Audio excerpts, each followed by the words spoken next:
In this video, I'm going to share my best ideas for anybody wanting to visit Namibia, rent a vehicle, and drive themselves around the country. I was a guide in Namibia for 22 years. I helped book self-drive tours. I met and assisted people before and during their self-drive trips. And most importantly, I received feedback from hundreds of people after their trips. First of all, you need some idea of what Namibia has to offer. If you don't know much about Namibia yet, the first thing I recommend you do is watch my video about 30 locations in Namibia. I'm going to give you 5 template ideas. This will be a starting point from which you can build up a trip that will be an unforgettable Namibian experience. Option 1 is a combo trip, where you do self-drive for part of the trip and the rest of the trip you either fly or take a guided tour. You might do a combo trip for 2 different reasons. The first reason is to visit places that might be too far to travel to in the rest of your trip. For example, the Fish River Canyon is way down in the south of Namibia, and if most of your trip is up in the north, one way to get to the Fish River Canyon is to take a flight down there. The other is to have the advantage of having a guide in some areas that you really want to explore and get to know well. For example, you might want a guide for Etosha, so you have a better chance of seeing good wildlife.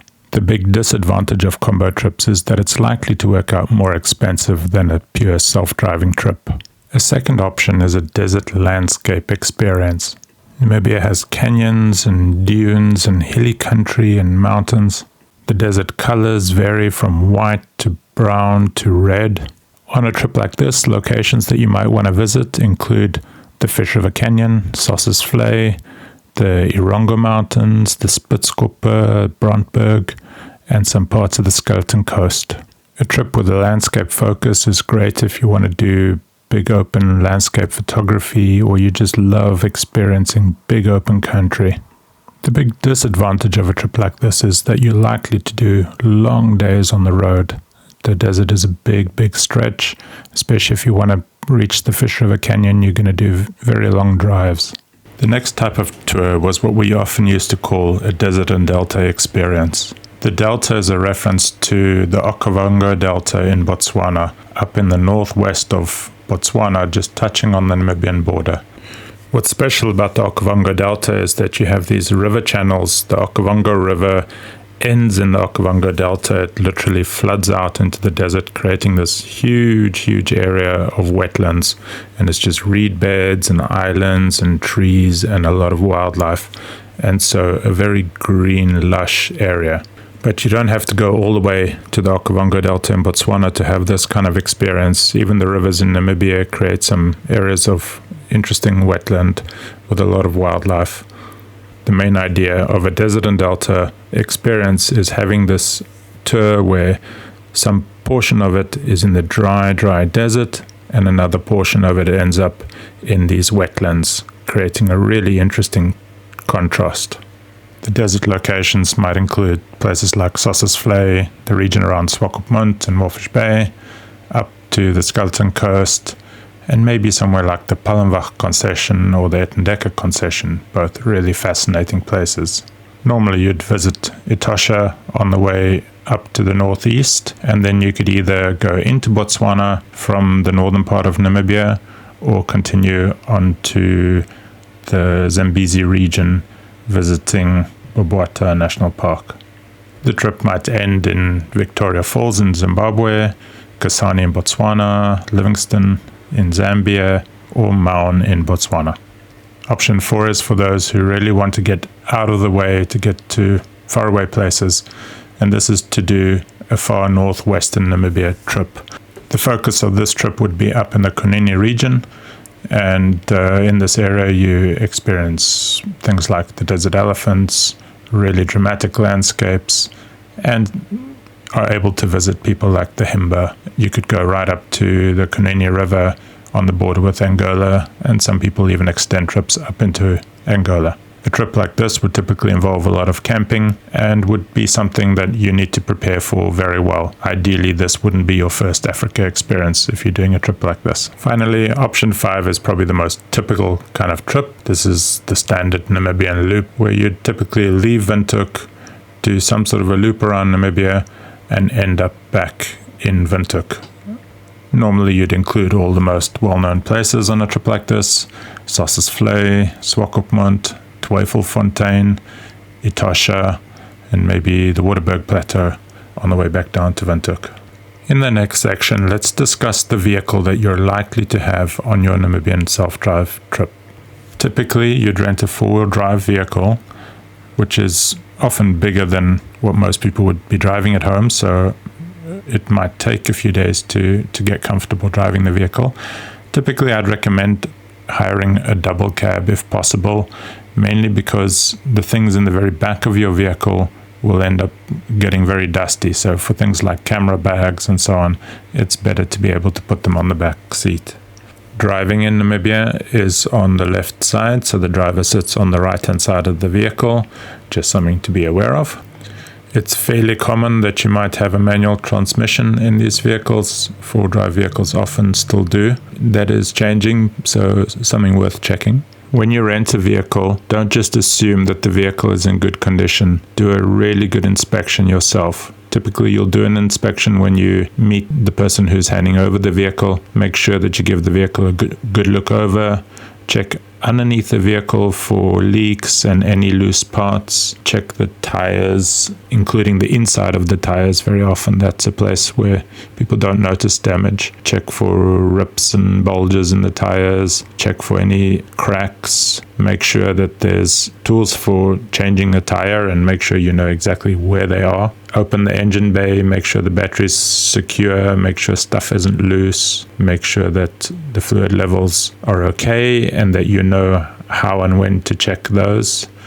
See that the fan and air conditioning and so on is all working. It's a good idea to take some photos for yourself of the vehicle before you collect it, just to help document anything as far as insurance. Depending on your experience with gravel road driving and self-driving in general, it's a very good idea to make your first day an easy one. Typically spend the day in Windhoek, drive around, do a little drive out of town.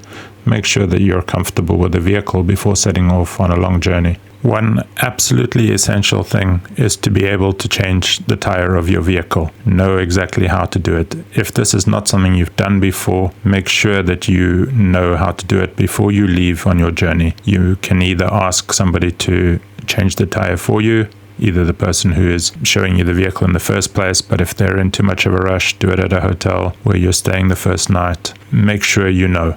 Either do it yourself or get somebody to show you and take a video of them so that you have a reference when you have that experience.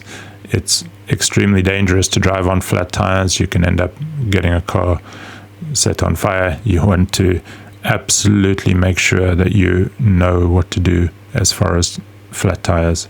In addition to that, it's not a bad idea to know how to check all the fluids of the vehicle, oil and water and so on.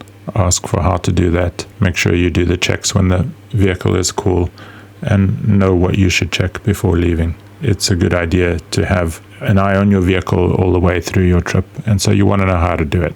A few packing recommendations here. Aside from your clothes and toiletries and camera gear and that kind of thing, it's essential that you take plenty of water.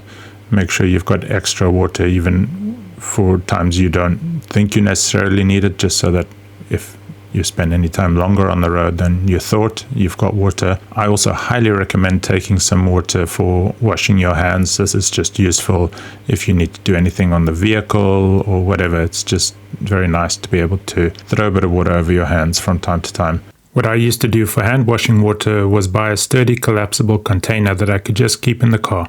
It's worth taking along a simple first aid kit. In terms of medication, take along anything that you need, obviously, anything recommended by your doctor for traveling, as well as some medication for nausea, headaches, stomach upsets, and allergies. It's important to have flashlights for everybody in your party, but instead of regular flashlights, what I recommend is taking head torches. That just allows you to use your hands whenever you're busy dealing with things in the dark. The last piece of kit that I really recommend is taking a vehicle cleaning kit. You're often going to find people along the way who are very willing to clean your vehicle, but might not have the tools to do so. And since you're going to be driving on gravel roads, putting things in and out of the vehicle, within a short time your vehicle tends to get fairly dirty. So it's nice to be able to just clean up and keep things tidy. In the next section, I'm going to give you some ideas for daily routines, small things to help keep your trip running smoothly. Let's start with the end of the day as you get into lodges or wherever you're going to be overnighting. The first item in the evenings would be to check that all essential electronics are off. Make sure your car's lights are switched off and anything else that could be draining your battery in the night. The second thing is security. Make sure your car is parked in a good place. Make sure that nothing is visible in your vehicle that could be tempting to anybody passing your vehicle in the night. And generally just take advice from lodge managers and so on as to what you need to do to keep your vehicle safe at night. If you are parking your vehicle in a street at night, in a city or town, it's a good idea to basically remove everything you can, all your personal items. In the morning, other than getting all your stuff out of your hotel room or lodge room and making sure that your vehicle is packed, there are a few good checks to do to make sure that your vehicle is ready for the day. Firstly, a quick undercarriage check is very useful. Look for any fresh leaks, anything hanging down. And while you're bending over, have a good look at your tires, not only on the outside, but also from underneath your vehicle. See what the inside of your tires look like. Make sure that there's no big cuts or that any tires are flat, obviously. And finally, it's a good idea to check all your fluid levels in the vehicle, oil and water and that kind of thing. Don't set off with a vehicle that's not ready for the road. You are often in the middle of nowhere in Namibia. There are routes that may not have many other people to help you. Rather, do your checks where you can get help or contact your rental company or potentially help from lodge maintenance crews and so on. Often small things can be fixed quickly, whereas on the road they can turn into huge problems. So be disciplined about not setting off when your vehicle is not ready to do so. Next is just the idea of timing your day and planning your driving. In general, it's always a good idea to set off to your next destination early in the morning. Not only do you have cooler morning temperatures to take advantage of, but you also give yourself the chance to take care of unforeseen things that come up, unforeseen delays in the day. Also, in terms of driving, it's a good idea to know what your comfort level is with gravel roads. If it's your first experience driving on non-surfaced roads, adjust your speed accordingly and plan for your early days to take a lot of time. Adjust slowly, drive the first few days at a slower pace, and make sure that you've got time to handle the day at that pace. Next, let's look at a few general considerations when navigating Namibia. Firstly, weather. If you watch YouTube videos of other people who've done self-drive trips in Namibia, just remember that the weather conditions that you may experience might be different from their experience. In general, winter is from May till September, and it can be really cold, especially at night, in some places even dipping below freezing. Summer, roughly from October till April, can be extremely hot, and so be prepared for that. Daytime temperatures can be very, very hot. Rain is rare in much of the country, but the rainy season, generally from about December till April, can affect driving conditions a lot, and so if you are there during that time, it's worth taking that into consideration. Not only does it affect driving conditions, but it also affects wildlife viewing, and it's good to consult experts about that, both in your planning and while you're there. Connectivity is another important thing. Generally, in most towns, there is good connectivity with cell phones, and most lodges would have Wi-Fi. In remote areas, there can be much less connectivity. Phones might not get signal for some distances. This is especially true in hilly country, such as areas like the southern Kunini region. Another important factor is just to consider remoteness. Remember that Namibia is one of the most least populated countries in the world, and shops and fuel stops and so on are few and far between. For that reason, plan your fuel stops very carefully and make sure that you have a decent supply of things like water in your vehicle. Another factor is language. English is widely spoken virtually throughout the country. Many people speak their local languages, but most people will speak at least some English. Afrikaans is also well spoken, and so if you speak Dutch, you would be able to communicate with some people using that. Many Namibians speak some German, though in the rural areas that's not going to be as common. In the far north, you'll also encounter people who can speak a bit of Portuguese because of their influence from Angola. But overall, English is the language that most people would understand. The final thing for this section is just safety. Namibia is known as one of the safest tourist destinations in Africa, but it's certainly worth taking some consideration. By far the biggest factor affecting safety in Namibia is the fact that there's a very high unemployment rate, and so most crime would be very opportunistic. So things like valuables left in vehicles would be an opportunity that criminals might take advantage of. In terms of wildlife safety, it's good to be careful on the roads. Don't drive at night if you can possibly avoid it. And also make sure not to speed in national parks, follow the rules, never get out of your vehicle in parks that you are not allowed to. And even in some parks, such as the far north, where you may get out of your vehicle, be very cautious doing so.